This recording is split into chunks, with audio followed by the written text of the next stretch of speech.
Today, I'm going to be telling you 5 stories of my most dangerous and, well, I'm just going to say it, my most up hikes. The longtime viewers of my channel already know this, but in case you didn't know this, I'm not just a YouTuber and a storyteller. I am an experienced hiker myself. I've hiked well over 5,000 miles in the past 10 years, and I've completed the entirety of the Appalachian Trail and soon the entirety of the Pacific Crest Trail. I've done over 90% of it at this point. And I've done a lot of other stuff too, as we're gonna find out in this video. And when you've hiked that many miles, you're unfortunately pretty much guaranteed to have some dangerous moments every now and again, even if they are few and far between. Some of these were caused by me and my poor decision making, and some of them, to be honest, were just completely random, wrong place at the wrong time, and I think those are probably the scariest. I enjoy telling stories about other people, but today I am excited to get back to my roots and tell my own stories and honestly kind of make a bit of a fool out of myself in the process, because some of these stories, well, let's just say I'm not particularly proud of them. And though these are my top 5 most dangerous hiking moments, these are definitely not the 5 most dangerous moments that have ever happened to anybody hiking. I just want to be clear about that. Some of these stories, at the risk of, this probably isn't good for the algorithm, but yeah, some of these stories might sound a little bit underwhelming compared to the other ones that I've covered on my channel. There's no search and rescue. There's no being missing for 2 weeks or whatever. I just don't want to BS you, but these still were my most dangerous moments hiking, and they still were very scary. I mean, I won't lie, I was scared as during all of these stories. We're gonna go in order of least dangerous to most dangerous, and I'll tell you right now, the final story I'm gonna tell is by far the closest I've ever come to a near-death experience while hiking, so you're gonna wanna stick around all the way until the end to hear that. And with that said, let's take a trip to the White Mountains of New Hampshire, where innocent little 18-year-old Kyle found himself lying awake in his hammock, frozen with fear. This trip to the Whites is free, but you must hit that subscribe button to cover admission, especially if you're a repeat viewer. You'll be helping us reach our goal of 1 million subscribers. I've been going back and forth between 500,000 and 1 million being the next goal. We're just gonna go for 1 million. Free stories, free content in exchange for smashing the subscribe button. I think that's a pretty good deal. Some people love hiking and camping solo, and while I'm sure many of you in the comment section will be quick to point out how this can be dangerous, regardless of that, I'm not gonna lie, I've done a lot of hiking and camping solo, and I kind of sort of really enjoy it. I love being able to hike at my own pace, especially on a longer multi-day hike. But with that said, one part of solo backpacking that I definitely do not like is camping alone. Even to this day, after all the hiking and camping I've done, I still feel uncomfortable camping alone almost always. And that was even more the case back when I was only 18 years old on one of my very first solo backpacking trips ever. You see, on this trip, I was actually hiking so hard that I made myself incredibly dehydrated, and I should have mitigated that by bringing along some good old Drink Element electrolytes. That's not true, but I should have. And that's a very convenient segue into saying that Drink Element is the sponsor of this video. Drink Element genuinely is the best electrolyte drink mix you're gonna find anywhere, I promise you that. And by the way, it's not lost on me that that's a very bold claim, so let me tell you why I believe that. The first reason is because of the taste. Pretty much every other electrolyte drink mix I've had is either just not good, first of all, or if it does taste okay, it's probably because it's full of a bunch of sugar and other just nonsense that's not good for you, stuff that you don't actually need in order to stay healthy and stay hydrated. But Drink Element, I've discovered, tastes amazing. It tastes better than all those, and it also has no sugar and no BS in it. All it has is the electrolytes that you need, your sodium, your potassium, your magnesium, and it doesn't have sugar or anything else. Their flavors are awesome. Citrus salt is a favorite. Grapefruit salt is a favorite. They have these more unique and creative flavors too, like chocolate salt or mango chili. I mean, they even have an unflavored one, actually, if you just don't want a flavor for some reason.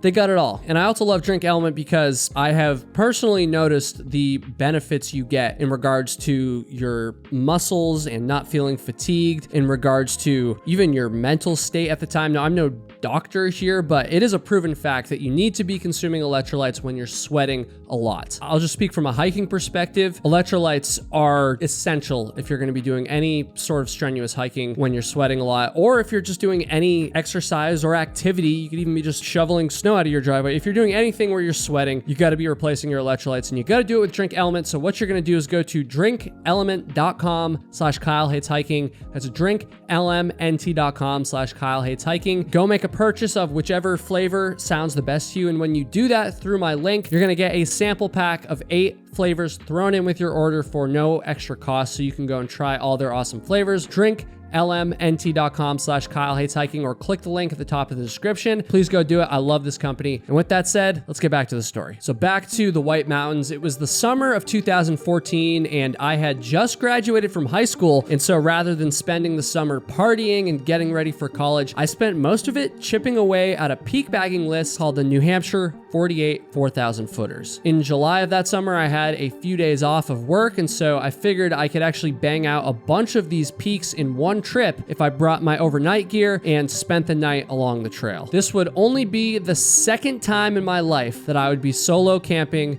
in the backcountry. Day one of this trip was pretty uneventful. I hiked Mount Pierce and then Mount Jackson before finally calling it a night at some random stealth camping spot off of the Appalachian Trail. I honestly have zero recollection of this first night, and so I'm assuming everything went fine, although little did I know the next night would have me this close to shitting myself in my hammock. The next morning I woke up and then charged up Mount Willie, then I hit Mount Field, and then Mount Tom. At this point, I had 5 summits under my belt in less than 24 hours, and I was really starting to feel pretty tired, but I still had Mount Hale left, which thankfully is one of the easiest of all the 4,000 footers. I hit the summit, and then I finally found a spot for camp that evening. I'm not gonna lie, the spot that I chose was not ideal. It wasn't even a real campsite. I basically just walked off the trail and then chose 2 trees for my hammock. One redeeming quality of this campsite, I guess, is that I was right next to a small stream,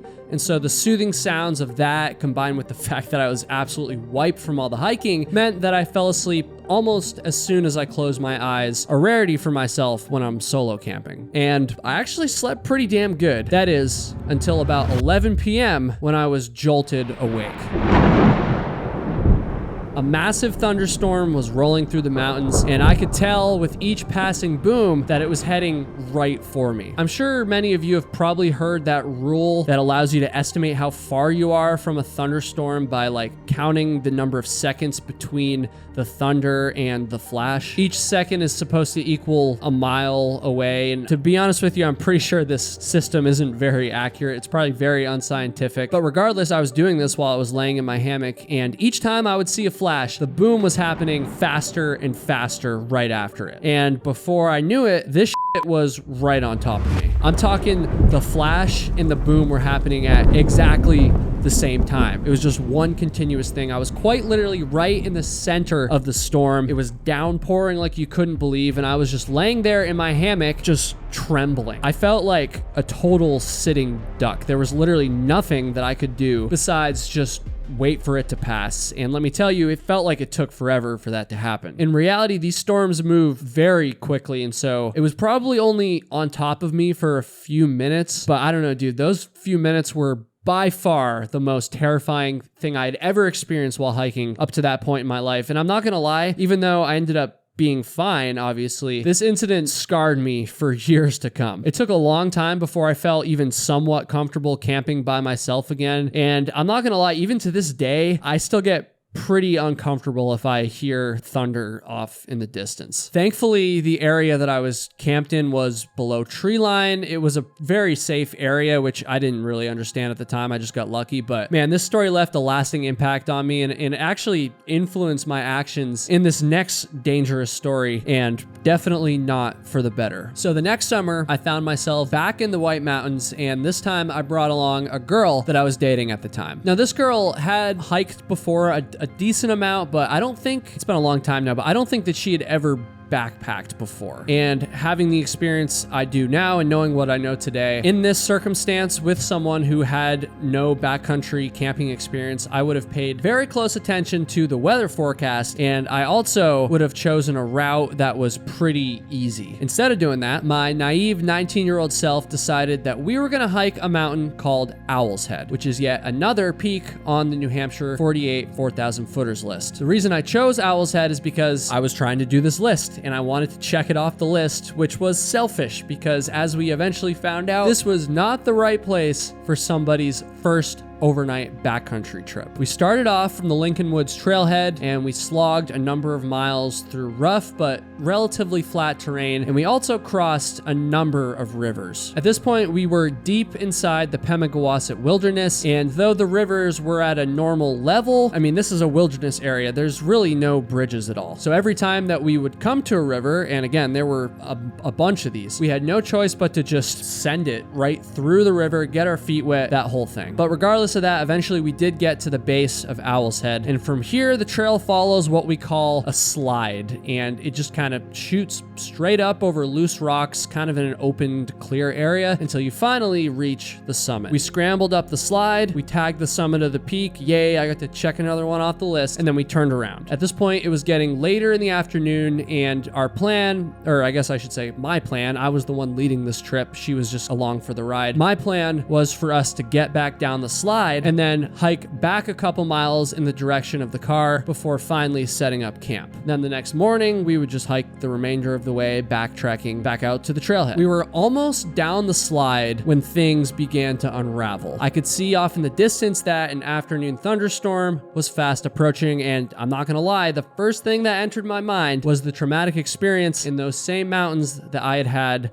the year before. But we were only looking at the storm off in the distance. It hadn't actually hit us yet, and so I still had time to decide what we should do. And of course, I'll tell you what we ended up doing, but first I'll tell you what we should have done. At the bottom of this slide were a bunch of flat and safe campsites. There was a river right there, so there was water, there was fire pits, there was everything we needed. We could have set up right there. And we also got down to these campsites with plenty of time to set our tent up before the storm hit, so we could have set up, we would have been comfortable, we could have gotten inside the tent, and we would have been fine. We would have been sheltered, we would have been dry, and the storm would have passed over us very quickly. In hindsight, this is obviously the thing that I should have had us do. But instead, I got spooked, and I made a very rash decision that we were going to instead book it down the trail and try to outrun the thunderstorm. Come here and let me tell you something.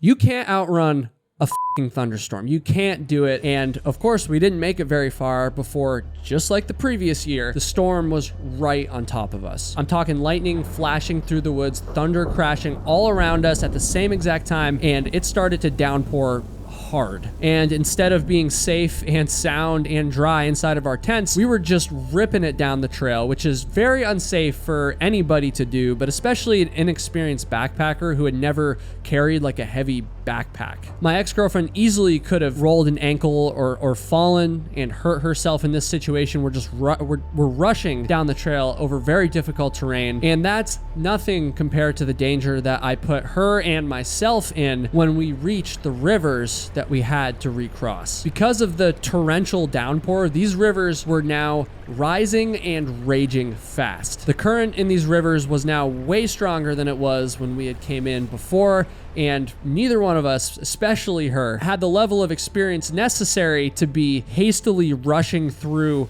multiple dangerous river crossings like this. The fact that I led us through this and the fact that I had us do this was just reckless of me. I mean, there was a few times where I had to give her my trekking poles in order to help stabilize her so that she could get across these dangerous rivers. And in case you didn't get the memo already, this wasn't just one or two. There was a bunch of these. And again, all the while that we're going through these rivers, thunder is crashing down all around us. Thank God we did make it out okay, and eventually we set up camp, and of course everything, including the inside of our tent, our sleeping bags, everything was completely soaked. This was definitely probably one of the dumbest things I've ever done, and some of the the worst decision making I've ever made. Well, I mean, I just cringe when I think back on this situation. And I also cringe at the thought of this next story, because let's just say that if it had been a few degrees colder, rescuers surely would have had to drag my frozen body off the mountain, which is a bold statement. And so once again, young, naive, and eager Kyle made some bad decisions on the trail. This time, I think I was only 17 years old, and it was November of 2012. Those of you that live in the Northeast know that in November, there might not be any snow on the ground in town, but at the higher elevations, there can definitely be some accumulation. I should have known this, obviously, but I was 17 and dumb, and I didn't think about it. And so a friend of I headed out on the long trail in northern Vermont and decided to spend the night in the woods. I was not expecting snow on this hike, and so as a result, I wore cotton pants like a total idiot. I mean, you should never wear cotton hiking any time of year, but especially in cold, wet conditions, this is a recipe for disaster. Cotton does not dry out easily, and it loses its insulating properties when it gets wet. It can also freeze, obviously, if it gets wet. After a day of hiking through snow and slush, I was completely soaked, and I was wet, and I was cold. I had some basic cold weather clothing with me. I had a warm-ish ski jacket. I did have a winter hat, had some small gloves, and I had a 30-degree sleeping bag, which maybe that sounds like a lot to you, but it wasn't. Temperatures that night were easily in the teens, say around -9 degrees Celsius from my understanding, and my sleeping bag was just a cheapo one I got on Amazon that was definitely not as warm as it was advertised to be, even though the advertised temperature was still not going to be sufficient for this trip. So all that combined with some now useless soaked cotton pants, well, folks, this was just a recipe for disaster. My friend Dan and I rolled into a shelter on the long trail called Tillotson Camp shortly before sunset, completely exhausted. The hiking that day had been much harder than we thought it would be, largely due to the fact that we were slipping and sliding on the snow all day. And man, I'm telling you, we were getting cold. I figured that once I ate dinner and I got into my sleeping bag, I would warm up a little bit and eventually drift off to sleep.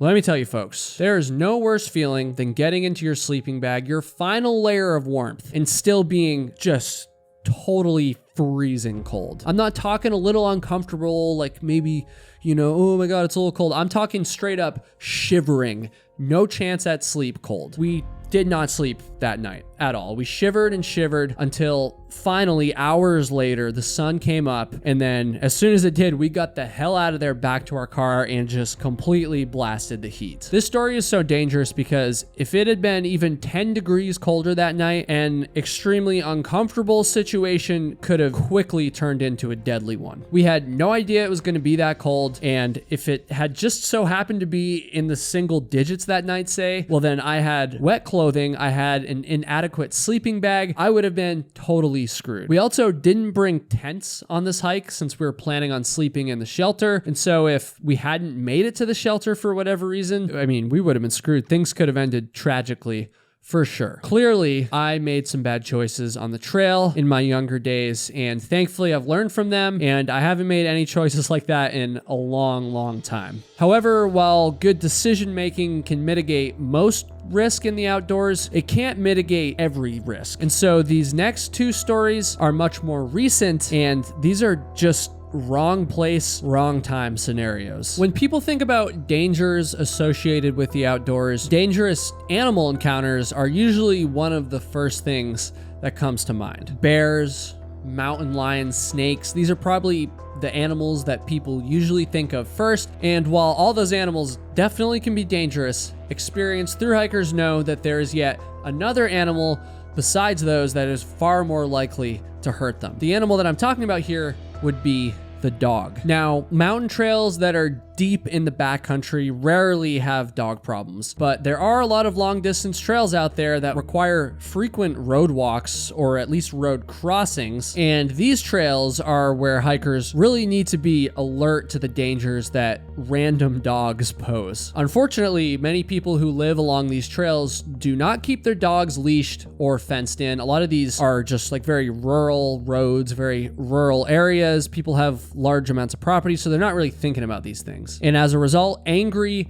protective dogs will often charge at hikers who are walking by their property along the road. I had heard many stories from friends about sketchy dog encounters, but it wasn't until I was through hiking the Washita Trail in 2022 that I finally had one of these sketchy encounters myself. I was actually on my second to last day of the 2-week, 220-mile walk through Oklahoma and Arkansas, and at one point I crossed a road, and just as I was following the trail back into the woods, I heard some barking. And when I heard it, I instantly felt chills run down my spine. And that's because I had actually been warned about a dangerous dog at this particular road crossing. But maybe there was some bad decision making, because up until this moment, I had actually completely forgotten about the warning. I was using an app called Far Out, which is basically like a GPS app for thru hikers, and it has a feature where hikers can leave comments about various trail conditions or like trail information. And on that app, I had read a number of comments about this particular road crossing where multiple hikers had encountered an aggressive dog that had followed them down the trail, angry as hell that someone had dared walk next to their property. But I had just completely forgotten about these comments up until the moment I heard that barking. And as soon as the barking started, before I even saw the dog, I knew that I was going to be in for some trouble. And sure enough, just a few seconds later, an angry, snarling dog came running through the brush right at me. The trail ran adjacent to the dog's property, so I can understand, you know, these dogs, like, they want to protect their property, and so I could understand if the dog just ran up to the property line and kind of stood there guarding it, but that's not what happened. This dog left its property and came right onto the trail, and it finally stopped about 6 feet in front of me. And I'm sure that pretty much all of you are probably wondering what kind of dog it was, and I wish I knew, but I can't remember for sure. I didn't get it on camera. It might have had some pit bull in it, but I really wasn't able to identify the breed. It kind of looked like a mix to me. And as far as the size goes, it was solidly a medium-sized dog. It wasn't like a Great Dane or giant, but it definitely wasn't an ankle biter either, although this dog definitely wanted to bite my ankles and more. I honestly didn't know what to do. I knew that I couldn't outrun the dog, and so I decided to kind of just treat it like a bear encounter. I started talking to it in like a firm but not like aggressive voice, and I just kept slowly walking down the trail. I wasn't running, but I wasn't, you know, challenging the dog either. This dog would not let up. And I think the sketchiest part was that every time I would turn my back to try and continue down the trail, the dog would start lunging at me until I turned back around. Like, I could not turn my back to this dog because it would have come after me. This freaking dog, dude, I mean, it just knew that I was more vulnerable with my back turned. And because of that, I believe that this dog was fully intent on attacking me if it could find the right opportunity. I ended up extending my trekking pole and kind of placing it between me and the dog, and I just kept slowly walking, kind of like this. And the dog kept following, it kept barking and attempting to lunge at me for a good, I don't know, at least 1/10 of a mile. And at this point, by the way, I was well away from its property. You couldn't even see its property anymore. I mean, I wasn't even close. Fortunately, the dog did stop at some point. It didn't run away, and it definitely didn't stop barking, but it did just stop in its tracks, and it just watched me as I hiked further off into the distance. And so I got away unscathed. I didn't get bit, but damn, if that didn't scare the shit out of me, like, I'm telling you, I've seen numerous bear over the years. I've seen moose up close. I've seen tons of rattlesnakes, and this dog encounter was by far the sketchiest animal encounter I've ever had while hiking. My hiking partner, Luke, was about a mile behind me at the time, and so I actually gave him a call to warn him about the dog, and he didn't really seem very concerned. When we finally caught up to each other at camp later that evening, Luke actually told me that the dog had charged at him as well, but instead of like playing it cool and trying not to get too aggressive with it like I did, Luke said that he just stood his ground and he actually screamed at the dog, which sent it running back in the direction that it came from. I also have another friend who was charged by an aggressive dog on the Florida trail, and he also stood his ground and like yelled and kind of like was aggressive towards the dog, and that worked for him as well. And so I think that if I do ever encounter another aggressive dog like this, I'm gonna be a little more aggressive back to it in response. This is just anecdotal, but that seems to be what your best chances are. Okay, so let me tell you what happened a few miles ago. This probably literally happened like less than an hour ago. A couple days ago, or maybe it was yesterday or something, I read a comment on Far Out at one of the road crossings I passed that said they got chased by a dog. And then when I crossed that road, sure enough, barking off in the distance. I'm like, great, here we go. I instantly remembered the comment, and a dog comes running right up to me. Probably, honestly, the sketchiest like animal encounter I've ever had. Even though I was only in danger for a few minutes, it felt like that dog was following me forever. But the danger in this next story came and went so quickly that I didn't even have time to process it until after it was all over. Some of you have heard this story before. You might even remember it from my Pacific Crest Trail vlogs back in 2022, but I've also had a lot of new viewers since then, and so this story is going to be new, I think, for most of you. In 2022, I was through hiking the Pacific Crest Trail, but as I approached the Oregon-Washington border, I decided to take an alternate called the Eagle Creek Trail. Most PCT hikers will take Eagle Creek, and it apparently had some pretty sweet waterfalls and stuff, and so my hiking partners and I decided, why not? What could possibly go wrong if we take this different trail? The Eagle Creek Trail was in a burn zone, which is an area of the forest that had previously been completely decimated by a forest fire. But this fire was years old. The trail had since been cleared, and it was 100% open when we went through. The first part of the Eagle Creek Trail was awesome.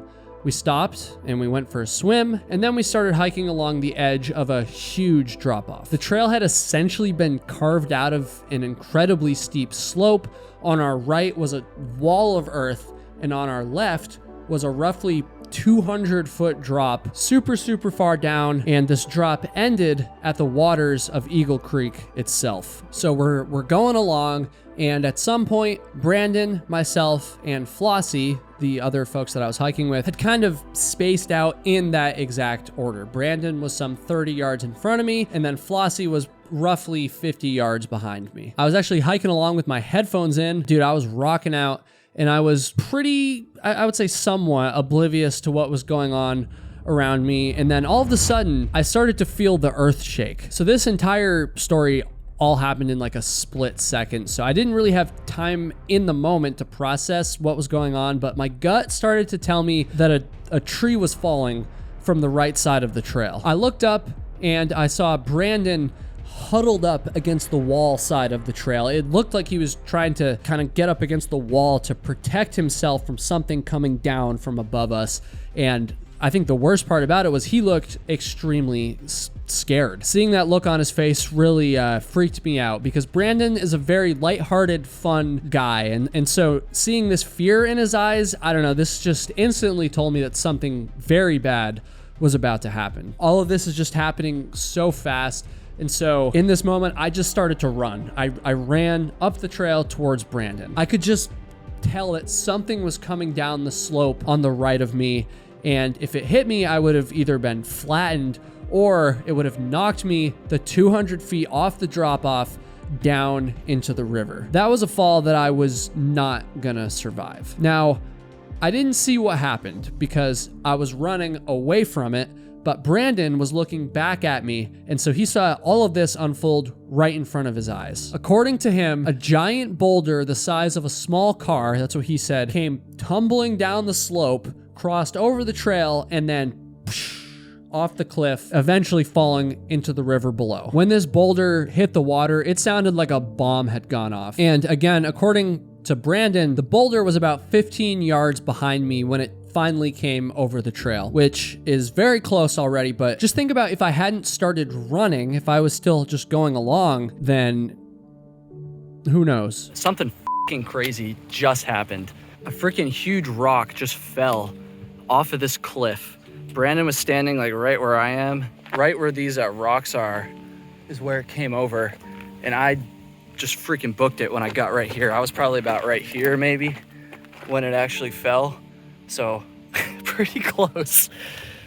Oh my God. I just have a picture ingrained in my mind of looking up, seeing Kyle, because he was like, just kind of, you know, wasn't sure what was going on. So, and then I looked and he saw me, and then he just started taking off in the rock.